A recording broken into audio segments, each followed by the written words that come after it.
بہت اچھا مشترکہ نظام زندگی بہت اچھا تھا جب ایک دوسرے کے حقوق کا پتہ تھا. اب حقوق کا نہیں پتہ، لہٰذا ادھر سے آگ، ادھر سے آگ، ادھر سے آگ، ادھر سے آگ. میں سر درد کا مریض ہوں، تھوڑی تھکاوٹ ہو شروع ہو جاتا، فاقہ شروع ہو جاتا، تو میں روزے رکھنے کے لیے مری چلا جاتا ہوں کہ بھئی چلو کوئی ٹھنڈک، روزے کا لمبا ہونا اور ٹھنڈک شاید اس کو کچھ وہ بیلنس کر دیتا ہے، تو میں کچھ 3-4 روزے پھر بھی چھوٹ جاتے ہیں لیکن اکثر پورے ہو جاتے ہیں. تو بھربن میں وہاں ایک جگہ میں ٹھہرتا ہوں، تو عصر کے بعد میں تھوڑا بیان کرتا ہوں معاشرت پر. تو پہلی دفعہ جب میں وہاں ٹھہرا تو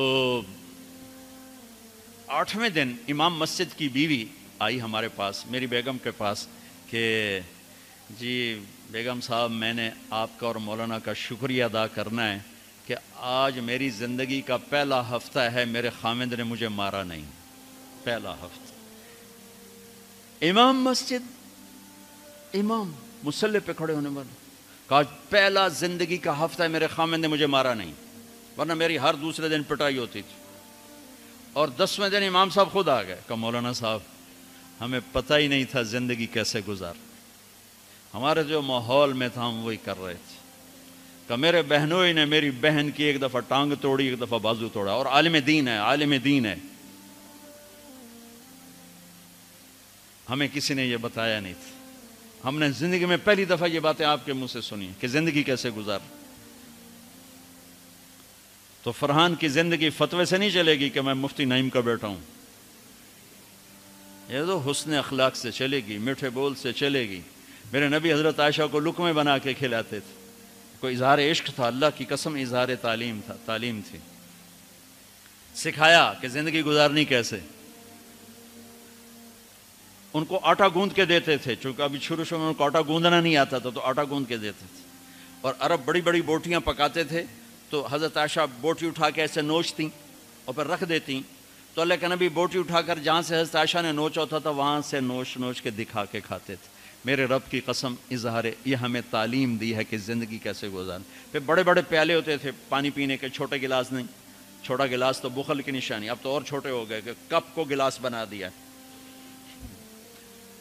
میرے بچپن میں مجھے یاد ہے اتنا بڑا گلاس ہوتا تھا، اور ڈیرے میں جتنے مہمان ہوتے تھے، کچی سڑکیں ہوتی تھیں، مہمان کوئی ہمارے رشتہ دار یا دوست نہیں، راہگیر مسافر ہوتے تھے، ہر مہمان کو دودھ پلایا جاتا تھا رات کو. چونکہ جانور زیادہ ہوتے تھے تو ہمارا اکرام زیادہ سے زیادہ یہی ہوتا تھا، تو ہم سارے مہمانوں کو دودھ پلاتے تھے. تو ایک مہمان آیا ہمارے دادے کا زمانے کا، چاچا لال. اب گلاس چھوٹے ہو چکے ہیں، تو وہ جب نوکر نے دودھ پیش کرنے کے لیے نا آگے بڑھا تو اس نے گلاس دے کر کہنے لگا پتر میں نہیں پیندا. سمجھ رہے ہو پنجابی سمجھ رہے ہو نا؟ پتر میں نہیں پیندا. اسے کہا چاچا کیوں نہیں پینا ہے؟ کہ دو تو ود پیواں تے بے غیرت بنا تے دو نال میرا گزارا کوئی نہیں، لے جا.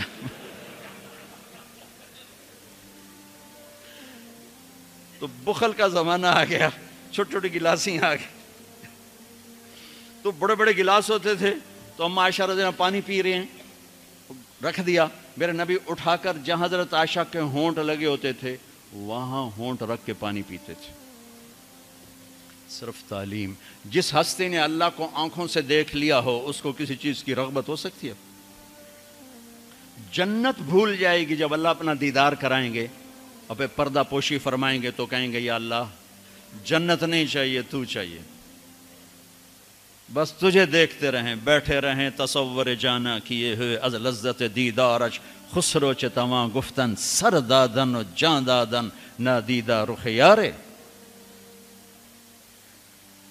امیر خسرو کہہ رہے ہیں کہ یا اللہ بن دیکھے تیرے لیے لوگ سولیوں پہ چڑھ گئے، اوروں سے چر گئے، چھروں سے کٹ گئے. بن دیکھے تیرے عشق میں جب تجھے دیکھیں گے تو کیا حال ہوگا. از لذت دیدارش خسرو چتواں گفتن سر دادن و جان دادن نادیدہ رخ یار. تو جس ہستی نے اللہ کو دیکھا ہو ان کے لیے عورتوں کی کیا رغبت ہے. یہ صرف سکھانا. ایک حدیث سنا دے، ما تزوجت وما زوجت الا بوحی من السماء نزل به جبریل. لوگوں میں نے جہاں شادی کی، میں نے جہاں بیٹی دی، پہلے آسمان سے وحی آئی، پھر میں نے قدم اٹھایا. اللہ کی قسم ہمیں سکھانے کے لیے تھا، ہمیں سکھانے کے لیے۔ ہاں سفر سے واپسی ہو رہی ہے، ٹھیک ہے، آپ نے صحابہ سے کہا چلو بھائی تیز ہو جاؤ، وہ سارے تیز ہو گئے، یہاں تک کے نظروں سے غائب ہو گئے، ٹھیک۔ تو اب کون رہ گئے؟ اما عائشہ اور میرے نبی۔ تو اما عائشہ نہیں، میرے نبی نے کہا عائشہ دوڑ لگائیں، دوڑ لگائیں، لگائیں۔ اللہ اکبر،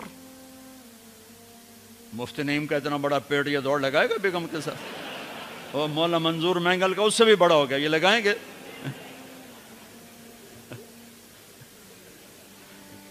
تو عائشہ دوڑ لگائیں، کہا جی لگائیں۔ تو حضرت عائشہ فرماتی میں آگے نکل گئی لیکن ابھی پیچھے رہ۔ پھر کچھ عرصہ گزر گیا، کئی سال گزر گئے، پھر ایک سفر سے واپسی ہو رہی، آپ نے کہا ہاں بھائی آگے جاؤ، وہ سارے آگے جا گئے، اچھل ہو گئے۔ آپ نے کہا عائشہ دوڑ لگائیں، کہا جی لگائیں۔ تو کہا ان دنوں میں موٹی ہو گئی، تبدنت کا لفظ مجھے یاد ہے، کہ میں موٹی ہو گئی تھی، تو جب دوڑ لگائی تو اللہ کے نبی آگے نکل گئے، تو آپ نے کہا عائشہ ہذہ بتلک، اب تو میں برابر ہو گئی۔ اللہ کی قسم زندگی سمجھانے کے لیے تھا۔ جہاد کا سفر سارا صحابہ کا قافلہ ہے، جنگ کا زمانہ ہے، دشمن چاروں طرف ہے، اور ہم اما عائشہ رضی اللہ عنہ اونٹ پہ بیٹھیں اور ہاتھ لگایا تو ہار غائب۔ فرمایا میرا تو ہار کوئی نہیں، میں تو نہیں جاؤں گی، میرا ہار ڈھونڈو۔ تو میرے نبی نے نہیں فرمایا چل بیٹھ، اتنے لوگوں کو تو پریشان کرتی ہے، تجھے پتہ نہیں میں نے سبق پڑھانا تو میرے پیچھے پڑ گئی۔ طلبہ میرا انتظار کر رہے ہیں۔ آپ نے کہا بھائی عائشہ کا ہار ڈھونڈو، سب ڈھونڈنے میں لگ گئے۔ شام ہو گئی، سورج چھپ گیا اور ہار نہیں ملا، اور اس کے بعد تلاش بند ہو گئی، اندھیرے میں کہاں ملے گا؟ اب کیا ہوا؟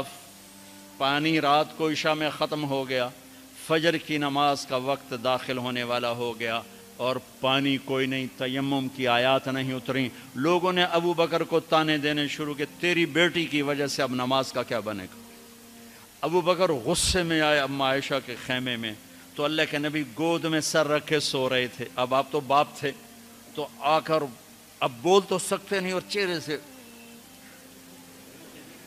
دوری تیری وجہ سے ہو، اور یہاں پسلی میں ماری انگلی، زور سے انگلی ماری۔ تو کہتے میں ایسے سخت ہو گئی تاکہ میرا بدن حرکت نہ کرے کہ کہیں اللہ کے نبی اٹھ نہ جائیں۔ تو چہرے سے غصے کا اظہار کر کے، اور میرے والد مرحوم جو تھے نا، وہ گالیاں بہت نکالتے تھے، اور ان کی بخشش کر، پنجاب کے ذمہ دار کیا تھے۔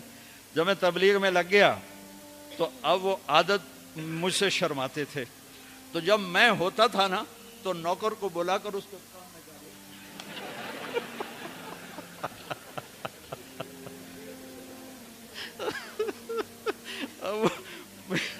جوانی کی عادت بڑھاپے میں تو جا نہیں سکتی تھی، تو پھر وہ آہستہ آہستہ گالیاں نکال اپنا کوٹا پورا کر لیتے تھے۔ تو ابوبکر صدیق رضی اللہ عنہ میں کہ کہیں بھائی اللہ کا نبی اٹھنے کرتے رہو، انگلی مارتے رہے، تو اللہ نے آیات تیمم اتار دی۔ اس موقع پر تیمم کی آیات پہلی دفعہ 8000 سال میں یہ ہونے لگا ہے۔ بھلا مٹی سے آدمی صاف ہوتا ہے اور گندا ہو جاتا ہے؟ اللہ نے کہا نہیں، فتیمم، چلو تیمم کرو۔ اب سارے صحابہ میں خوشی کی لہر، اور سعد بن عبادہ کہنے لگے اے آل ابو بکر، یہ پہلی تو نعمت نہیں ہے جو تمہارے گھرانے کے طفیل ہمیں ملی ہے، اس سے پہلے بھی بڑی نعمتیں تمہارے گھر کی طفیل ہمیں ملی ہیں۔ اللہ نے تیمم کی آیت اتار دی۔ میرے نبی نے قافلے کو نہیں چلایا، یہاں تک کہ حضرت عائشہ نے کہا اچھا یا رسول اللہ اب چلیں، ہار کو چھوڑیں۔ پھر میرے نبی چلے، اور جب اونٹنی کو اٹھایا تو ہار اس کے نیچے پڑا ہوا تھا، وہ سارا باہر ڈھونڈتے رہے، ہار نیچے چلا گیا تھا گر کر۔ یہ میرے نبی کی زندگی ہے، یہ مینگل صاحب سے کہتا ہوں پڑھائیں، مفتی نعیم سے کہتا ہوں یہ زندگی پڑھائیں، کہ ان کی بیویاں ان کو دعائیں دیں، ان کے ماں باپ ان کو دعا دیں، ان کی اولاد ان کو دعا دے۔ وہ باپ نہیں ہے جس کو دیکھ کے بچے ڈر جائیں، وہ تھانے دار ہے، تھانے دار بیٹھو ہے۔ وہ استاد نہیں جس کو دیکھ کے شاگرد ڈر جائے، وہ تھانے دار ہے۔ وہ خامد نہیں ہے جس کو دیکھ کے بیوی سہم جائے وہ تھانے دار ہے، خامد وہ ہے جس کو دیکھ کے بیوی خوش ہو، باپ وہ ہے جس کو دیکھ کے اولاد خوش ہو، استاد وہ ہے جس کو دیکھ کے شاگرد خوش ہو۔ اپنے مصنوعی روب جمانا کہ استاد کی ہیبت ہونی چاہیے، ارے ہیبت، محبت ہونی چاہیے، محبت سے علم منتقل ہوتا ہے، ہیبت سے نہیں ہوتا، محبت سے جا کر فریکوینسی ملتی ہے، کال ملتی ہے اور پھر جذبات منتقل ہوتے ہیں۔ تم ہیبت بٹھانے کے چکر میں